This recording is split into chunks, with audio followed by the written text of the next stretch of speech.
Thank you for joining us for this introductory video about our interior compactor system and receiving container from CSI. This is your power unit. This controls how to start and stop the machine. You have an e-stop button up here for an emergency e-stop. You have the key position here on and start to actually engage the machine to get it into an automatic compacting mode. And what you do is you hold the key for 23 seconds until the machine turns on. Now you have to do this every time there's a loss of power, or if you shut the machine off, or if you use the clean out door on the side to clean out any debris or any cardboard or any material that may be stuck in the hopper. But you must always hold that key over until it actually starts just like that. Now if I hit the e-stop button, that's an immediate shut off for safety. Now that I've done that, you still have to re-engage that key one more time and make sure, and I will let it run for a second so you see that when the red light's blinking, that means you know there's power going to the machine. So you pull your e-stop out and you hold your key over for about 23 seconds for it to engage. Now that the machine has done a full cycle and the red light on the tower is blinking, now you know that the machine is fully operational and it's in auto mode. Now next we're going to go and show you on the ratchet binders on the side for hooking up the container and the e-stop button that's on that side of the machine too. Now on the side of the compactor itself is a clean out door that has a MagnaLink switch on there. So if you do open this door to clean out the machine, you always have to go back and reset the machine by holding the key for 23 seconds until it starts engaging and starts back to auto start again. Now you also have an e-stop button on the side of the compactor for emergency that you can always shut the machine off here too. You also have your ratchet binders down here, and this is the way you hook and unhook the container. It's a simple ratchet binder for up and down to lock it in. As you rotate the ratchet binder down, it's going to lock the receiving container underneath with an L clamp to the compactor. And then you just ratchet it until it is tight. And then once it's tight and locked in place, then that's all you need to do. Now, on maintenance side, there's an L bracket underneath that catches the container.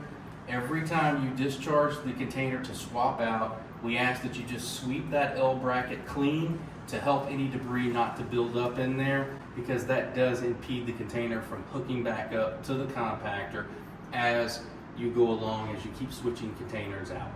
Now we'll go next to phase 2 and look at the cart caddy.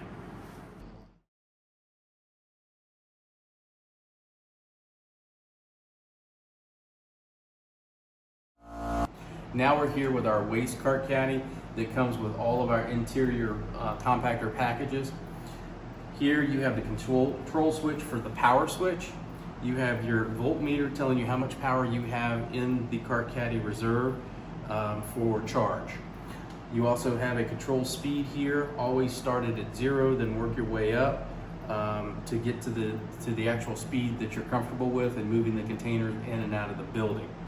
Now, very important, every single night this cart caddy needs to be plugged in to keep a charge on the system. You don't want the charge to go down below the red.